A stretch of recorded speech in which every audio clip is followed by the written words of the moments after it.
اعوذ باللہ من الشیطان الرجیم بسم اللہ الرحمن الرحیم وَلَنَبْلُوَنَّكُمْ بِشَيْءٍ مِّنَ الْخَوْفِ وَالْجُوعِ وَنَقْصٍ مِّنَ الْأَمْوَالِ وَالْأَنفُسِ وَالثَّمَرَاتِ وَبَشِّرِ الصَّابِرِينَ الَّذِينَ إِذَا أَصَابَتْهُمْ مُصِيبَةٌ قَالُوا إِنَّا لِلَّهِ وَإِنَّا إِلَيْهِ رَاجِعُونَ صدق اللہ مولانا العظیم وبلغنا رسوله النبی الامین المتین المختار الکریم ونحن على ذلك من الشاہدین والشاکرین والحمد للہ رب العالمین۔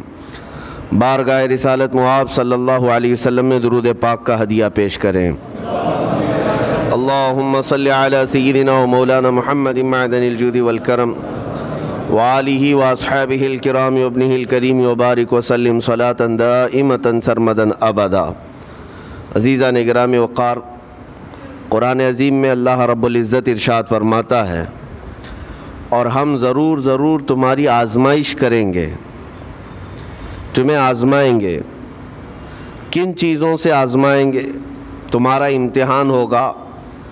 4 چیزوں کا ذکر اس آیت میں آیا ہے۔ بِشَيْءٍ مِّنَ الْخَوْفِ، تمہیں ڈر دے کر کے کسی چیز کا، خوف سے تمہیں آزمایا جائے گا۔ والجوع، اور بھوک کے ذریعے سے آزمایا جائے گا۔ ونقص من الاموال، اور مال کی کمی کے ذریعے سے تمہیں آزمایا جائے گا۔ مال گھٹ جائے گا، فاقہ ہوگا، اس طرح سے تمہیں آزمایا جائے گا۔ والانفس والثمرات، اور کچھ جانوں کے ذریعے سے تمہاری آزمائش ہوگی۔ جانوں سے مراد کیا ہے؟ کسی عزیز کی جان چلی جائے گی تمہارے آنکھوں کے سامنے، تمہارے گھر والوں کی موت تمہارے لیے بڑی آزمائش ہے، تمہارے لیے ایک بڑا امتحان ہے۔ اور پھر اخیر میں رب تبارک و تعالی ارشاد فرماتا ہے، وَبَشِّرِ الصَّابِرِينَ الَّذِينَ إِذَا أَصَابَتْهُمْ مُصِيبَةٌ قَالُوا إِنَّا لِلَّهِ وَإِنَّا إِلَيْهِ رَاجِعُونَ۔ اے رسول، ان لوگوں کو بشارت دے دیں۔ کن لوگوں کو؟ ان لوگوں کو بشارت دے دیں جن کے پاس مصیبت آتی ہے تو یوں کہتے ہیں ہم اللہ ہی کے ہیں اور اللہ ہی کی طرف لوٹنے والے ہیں۔ مصیبتوں کے وقت جنہوں نے کہا انا للہ و انا الیہ راجعون، رب تعالیٰ فرماتا ہے رسول انہیں بشارت دے دیجیے۔ کس بات کی بشارت؟ کس بات کی خوشخبری؟ اولئک علیہم صلوات من ربہم ورحمہ واولئک هم المہتدون۔ اللہ فرماتا ہے یہ وہ لوگ ہیں جن پر ہمیشہ اللہ کی رحمتیں اترتی ہیں۔ جنہوں نے انا للہ و انا الیہ راجعون کہا، یہ وہ لوگ ہیں جن پر اللہ تبارک و تعالیٰ کی طرف سے ہر وقت رحمتیں اترتی ہیں، اور یہی لوگ ہدایت پائے ہوئے ہیں، یہی لوگ ہدایت والے لوگ ہیں۔ اس پوری آیت کے اعتبار سے اگر میں آپ کو بتاؤں تو پتہ یہ چلے گا، رزلٹ اس کا یہ ہے کہ مصیبتوں کے وقت صبر کرنا یہ ہدایت ہے۔ ہدایت، اگر آپ ہدایت پر ہیں یا نہیں یہ دیکھنے کے لیے مصیبتوں کے وقت ہی آپ کو دیکھا جائے گا۔ گھر میں کسی کا انتقال ہو جائے اور پھر دیکھا جائے گا کہ تمہاری زبان سے الفاظ کیا کیا نکلتے ہیں، تم شکایتیں کن کن باتوں کی کرتے ہو، پھر دیکھا جائے گا ہدایت پر ہو یا گمراہ ہو۔ ایک روایت میں یہ بھی ہے کہ جب کسی کے بچے کا یا کسی کے بھائی کا یا باپ کا انتقال ہوتا ہے گھر میں، تو جنازہ اٹھانے سے پہلے ہی وہاں ایک فرشتہ آتا ہے۔ وہ فرشتہ گھر والوں کا معائنہ کر رہا ہوتا ہے کہ کون کون کیا کیا کہہ رہا ہے۔ رب ذوالجلال ہر چیز کی خبر رکھتا ہے، لیکن فرشتوں کو اسباب بنایا گیا ہے اور گواہ بنانے کے لیے انہیں یہ ڈیوٹی دی جاتی ہے۔ ہر ایک کی زبان سے نکلے ہوئے الفاظ وہ سنتا ہے اور جا کر کے رب تعالیٰ کی بارگاہ میں عرض کرتا ہے۔ اللہ تعالیٰ پوچھتا ہے کہ میں نے فلاں کے گھر سے ایک جان لے لی، ان کا عزیز بیٹا چلا گیا، بھائی چلا گیا، ماں چلی گئی، وہ لوگ میرے بارے میں کیا کہہ رہے تھے؟ فرشتہ کہتا ہے اے رب ذوالجلال، ان لوگوں کے زبان پر شکر کے الفاظ تھے، وَإِنَّا لِلَّهِ وَإِنَّا إِلَيْهِ رَاجِعُونَ کہہ رہے تھے۔ اور وہ صبر کر رہے تھے. میں نے گھر والوں کے سب حالات دیکھے.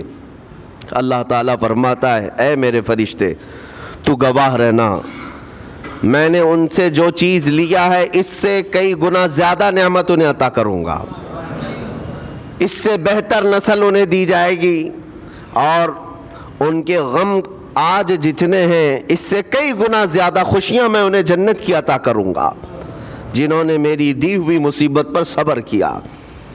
اور کوئی گھر ایسا ہوگا جس گھر سے فرشتہ جا کر کہے گا کہ مولا اس گھر والے تو بے قابو تھے, جو منہ میں آیا بکے جا رہے تھے, وہ تو یوں کہہ رہے تھے کہ اللہ کو کیا ہمارا ہی گھر ملا, ہمارا ہی بچہ جانے کو تھا, ہمارے ہی گھر میں یہ آفت آنے کو تھی.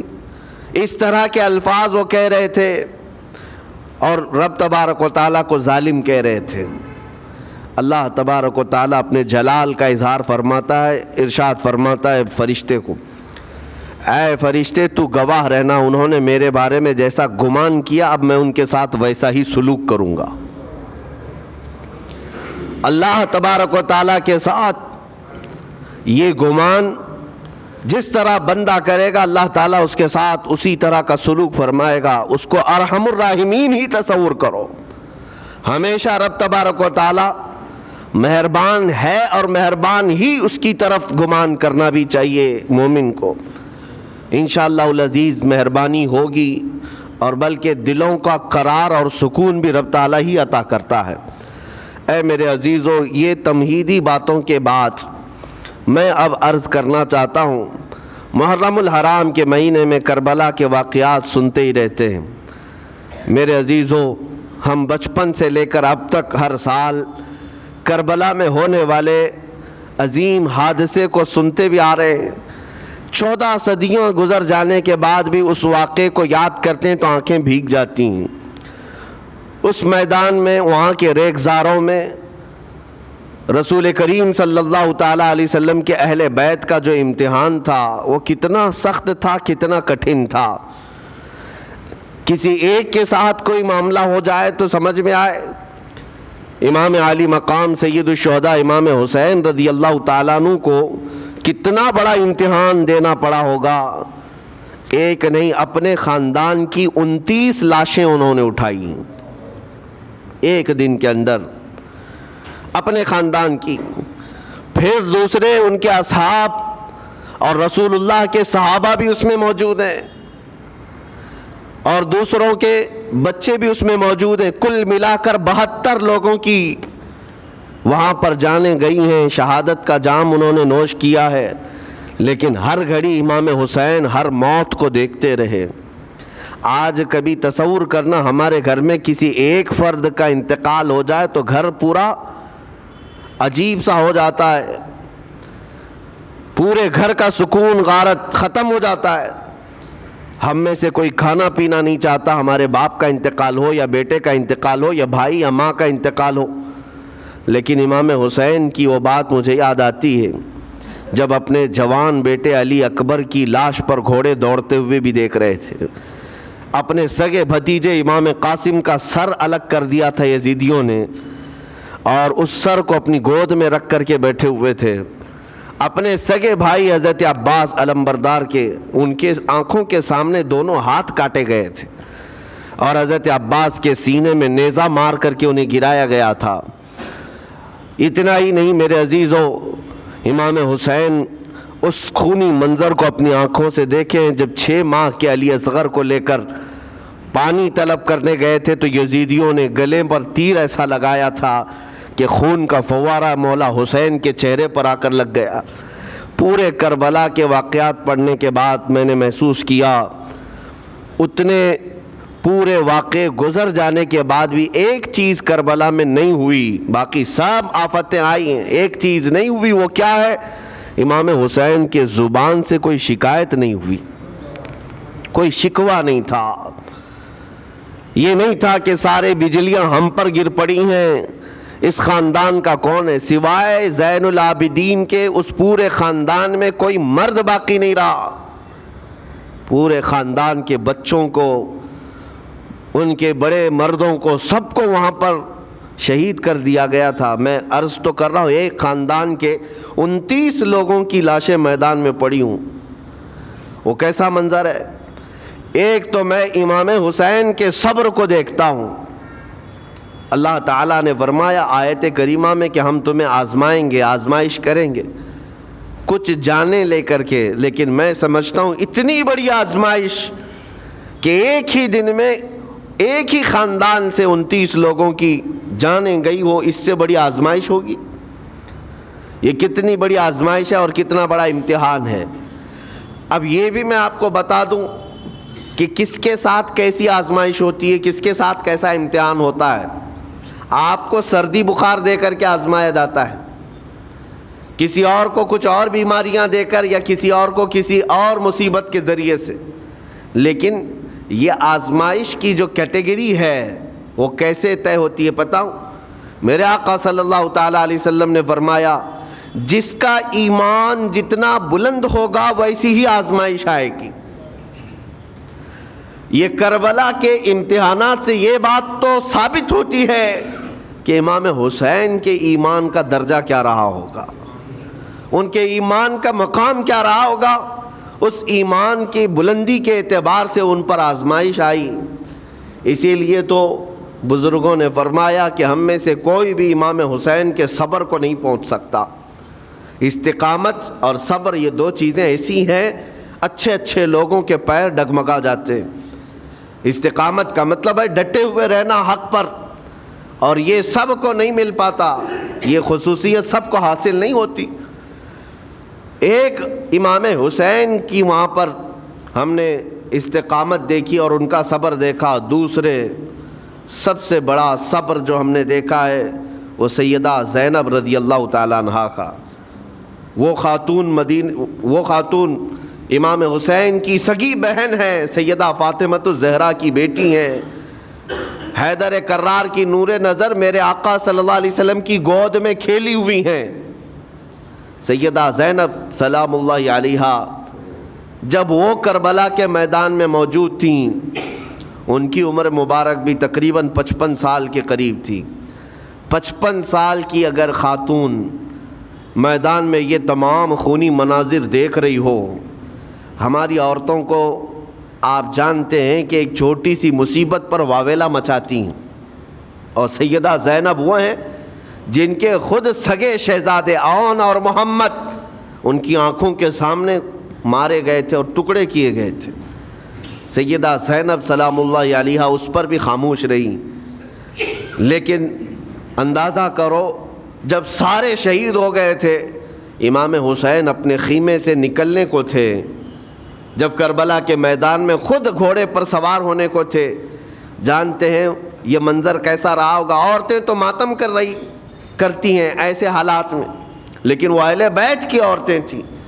سیدہ زینب خود کھڑی ہوئیں اور اپنے خیمے میں امام حسین کو لے گئیں. ایک صندوق تھا پرانا, اس کو کھول کر کے اس میں سے ایک جبہ نکالا اور کہا میری ماں نے مجھے یہ وصیت کی تھی کہ جب حسین میدان میں اترنے کی اس کی باری آئے تو اس دن ہو سکتا ہے وہ مجھے یاد کرے. زینب اگر تو اس دن باقی رہے, تو اس دن زندہ رہے, تو اپنے ہاتھوں سے یہ حسین کو جبہ پہنانا. سیدہ زینب سلام اللہ علیہا انہوں نے خود اپنے ہاتھوں سے امام حسین کو یہ لباس پہنایا. کیا اس مقام پر کوئی اتنی طاقت رکھتا ہے کہ پورا گھر لٹ گیا ہو اور اپنے سگے بھائی کو جبہ پہنا کر کسی شادی میں نہیں پھر جنگ کے میدان میں اتار رہے ہو؟ اس خاتون کے استقامت پر لاکھوں سلام.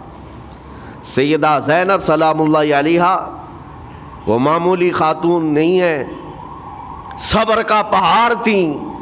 میں آپ کو بتاؤں, مصیبت کے وقت ایک بار کسی کا قتل ہو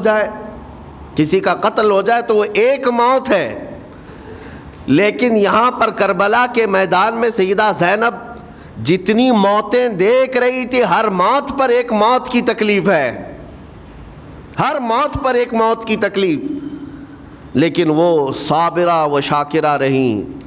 پوری تاریخ میں ڈھونڈ کر کے آپ نکالیں, کہیں پر بھی سیدہ زینب نے نہ اپنے بال نوچے, نہ کپڑے پھاڑے, نہ چہرے پر ہاتھ مارا. بلکہ ایسا صبر کا دامن پکڑی رہیں کہ پوری زندگی بھر انہوں نے صبر کی تلقین کی تمام خواتین کو۔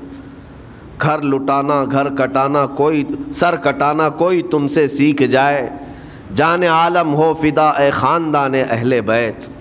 امام زمن فاضل بریلوی رحمۃ اللہ علیہ نے فرمایا ہے، سر کٹانا، گھر لٹانا کوئی تم سے سیکھ جائے، جان عالم ہو فدا اے خاندان اہل بیت۔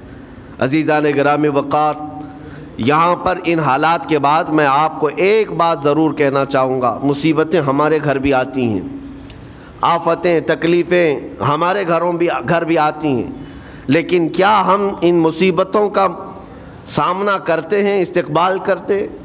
نبی اکرم صلی اللہ تعالیٰ علیہ وسلم نے تو ارشاد فرمایا، مومن کو جب مصیبت آتی ہے تو اس کے لیے وہ نعمت ہے۔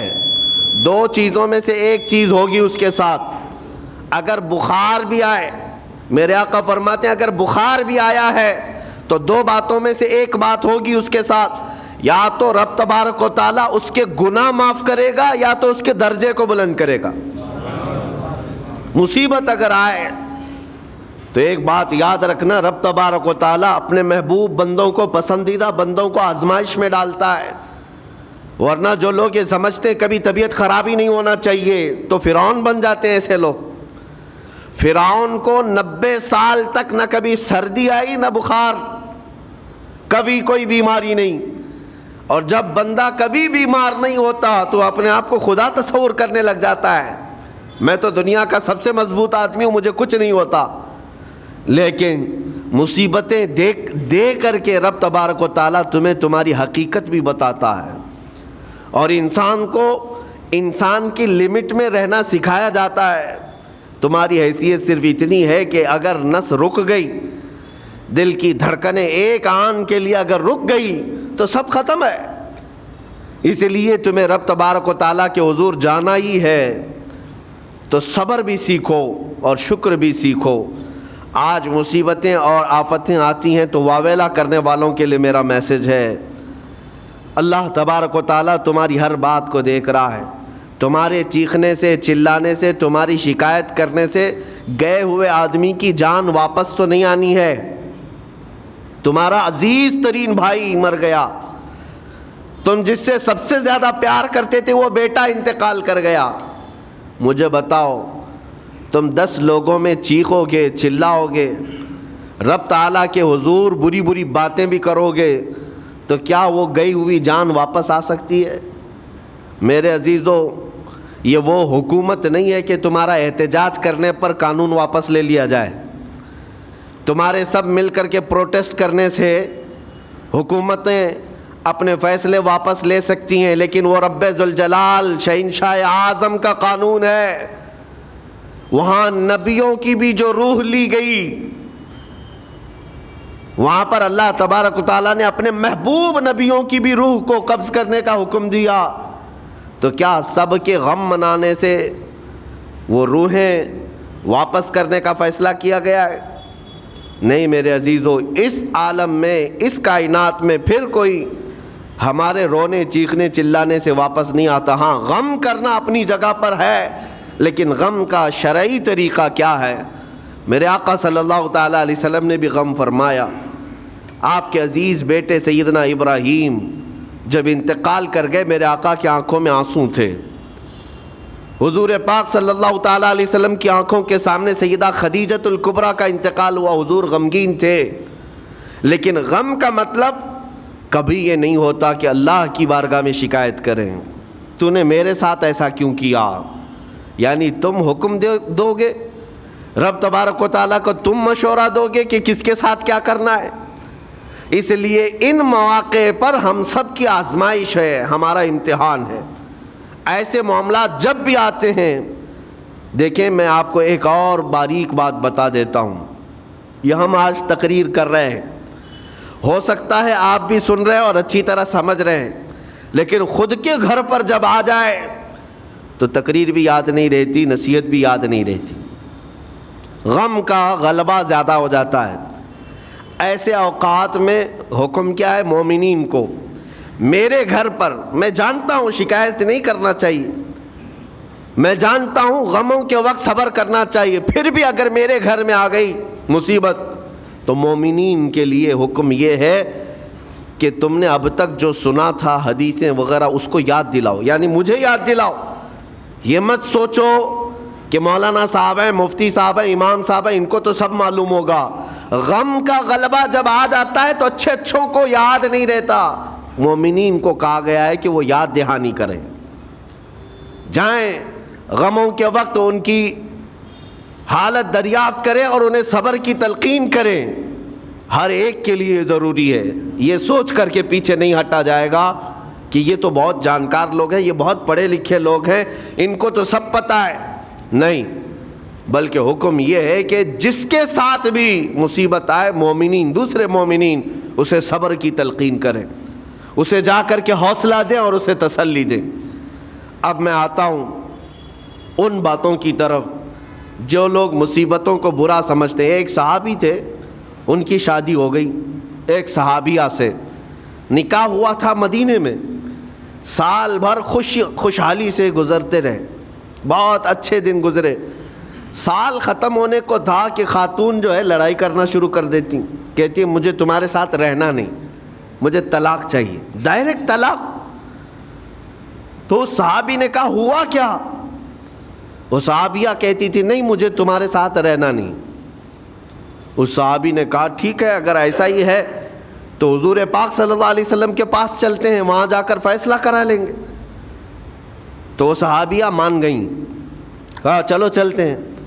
تو دونوں چلے جا رہے تھے اپنے گھر سے، حضور پاک صلی اللہ علیہ وسلم کے دربار میں فیصلہ کروانا ہے۔ چلتے وقت راستے میں ایک پتھر سے ٹھوکر لگ گئی اس صحابی کو، اور اتنی تیز ٹھوکر لگی کہ ان کا ناخن اکھڑ گیا۔ اب وہ ان کی خاتون جو بیوی صحابیاں ہیں، وہ فوراً اپنے دوپٹے کا کپڑا پھاڑ کر کے انگلی کو باندھتی ہیں اور خون روکتی ہیں، اور اس کے بعد کہتی ہے چلو واپس گھر چلتے ہیں۔ گھر واپس آنے کے بعد وہ کہتی مجھے طلاق نہیں چاہیے، ساتھ میں رہوں گی۔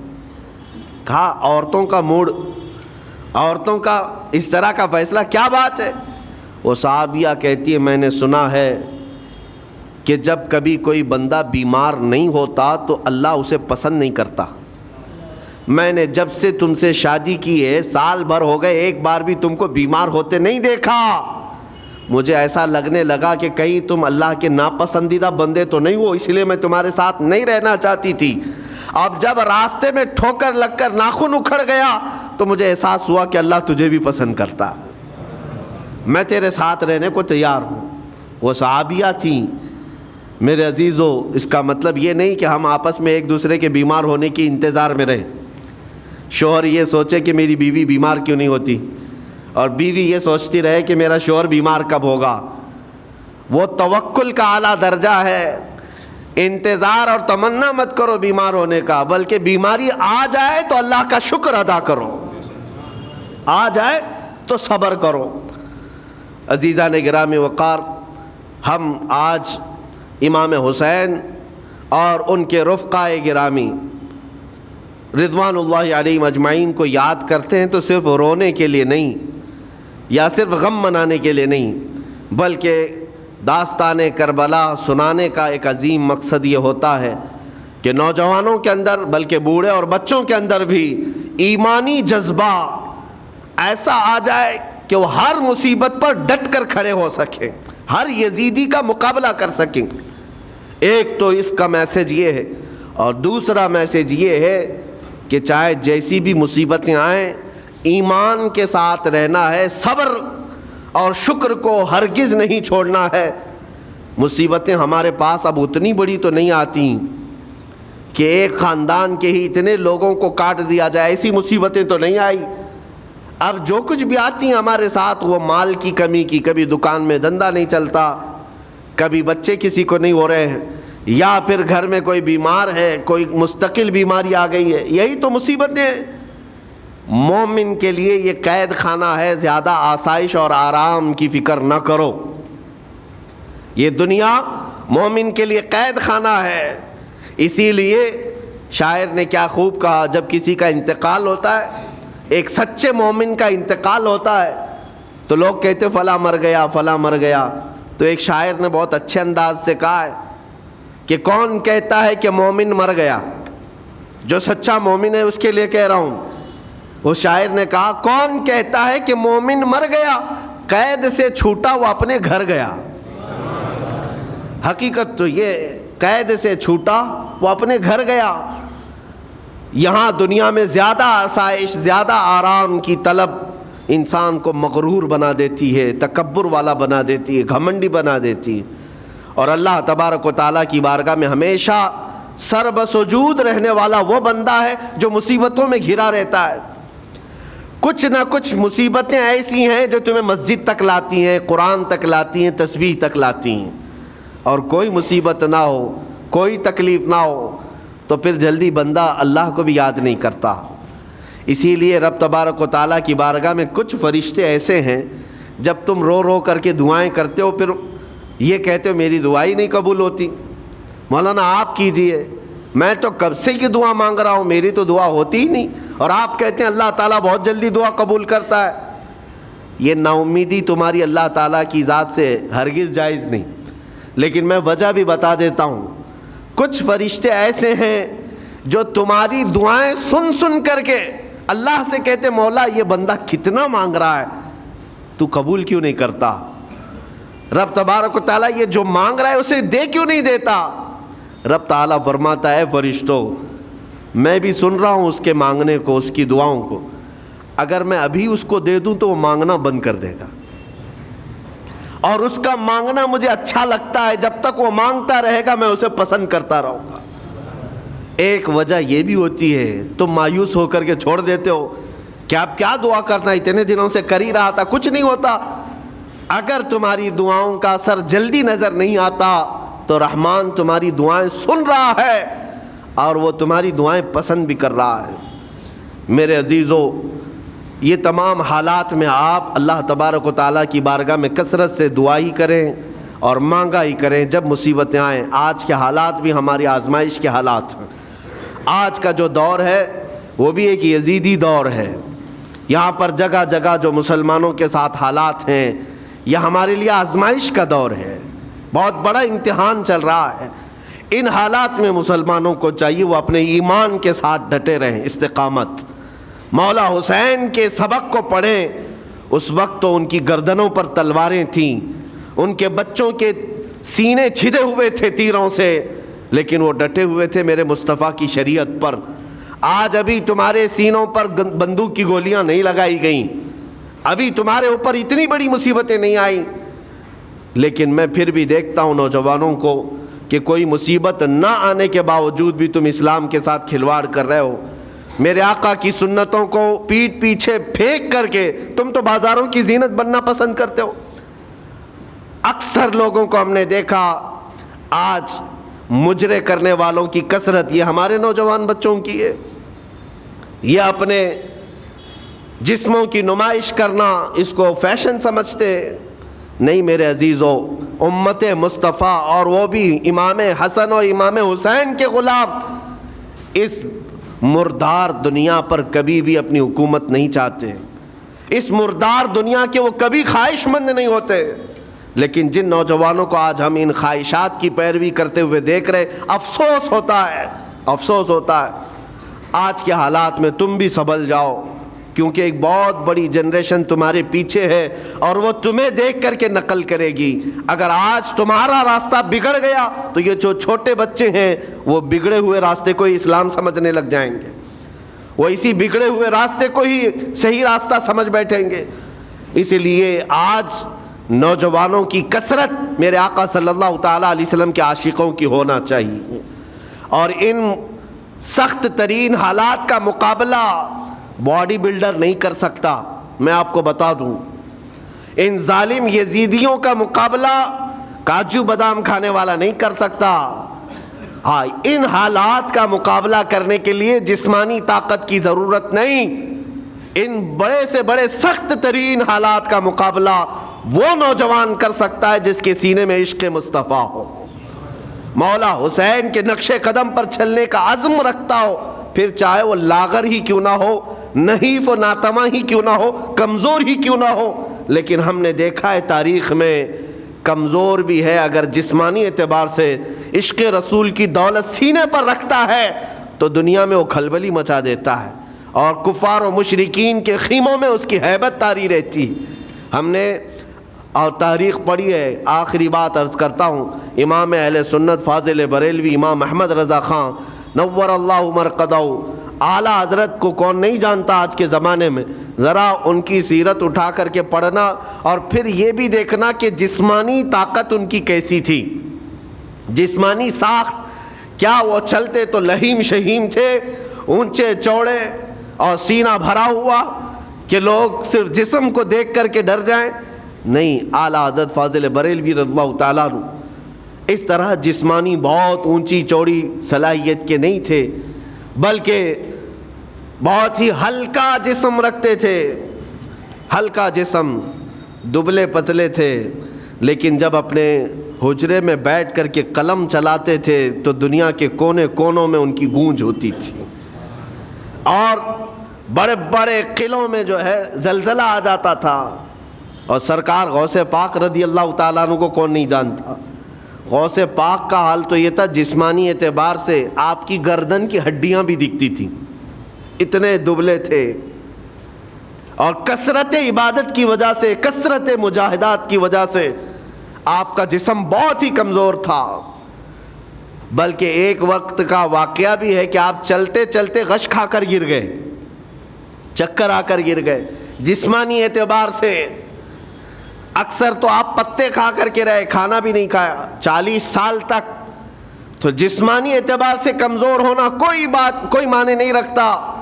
لیکن دنیا یہ بھی جانتی ہے، گردن کی ہڈیاں ہی کیوں نہ دکھتی ہوں، ہاتھ و پیر کی ہڈیاں ہی کیوں نہ دکھتی ہوں غوث پاک کی، لیکن روحانی طاقت کا حال یہ ہے کہ کسی قبر کو ٹھوکر لگا دے تو مردہ زندہ ہو جائے۔ اس طاقت کو میں آج آپ کے سامنے کہنے کی بات کر رہا ہوں، عشق مصطفیٰ سینے میں ہو اور سچی عقیدت و محبت حسنین کریمین سے رکھتا ہو، اور پھر اپنے طریقے بدل لے تو بڑے جسم اور ڈیل ڈول بنانے کی ضرورت بھی نہیں آئے گی۔ مولا کریم تمہارا رعب خود ہی دشمنوں کے دلوں پر ڈالتا ہے۔ اللہ تبارک و تعالی ہم سب کو آئی ہوئی مصیبتوں کا ڈٹ کر مقابلہ کرنے کی توفیق عطا فرمائے، ہم سب کو استقامت عطا فرمائے اور صبر عطا فرمائے اور شکر عطا فرمائے، اور قیامت کے دن مولا تعالی ہم سب کو امام حسین کے ساتھ حشر عطا فرمائے، میرے آقا صلی اللہ تعالی علیہ وسلم کے جھنڈے تلے ہم سب کو جمع فرمائے۔ ہمارے ان نوجوان بچوں کو جو راہ راست سے ہٹے، مولا حسین اعظم کے راستے پر ان کو چلنے کی توفیق عطا فرما، قیامت تک ہماری نسلوں کو مولا عاشقان مصطفیٰ میں پیدا فرما، ہماری اولاد کو بدعقیدہ گمراہ ہونے سے ہمیشہ محفوظ فرما۔ وآخر دعوانا ان الحمد للہ رب العالمین۔ السلام علیکم۔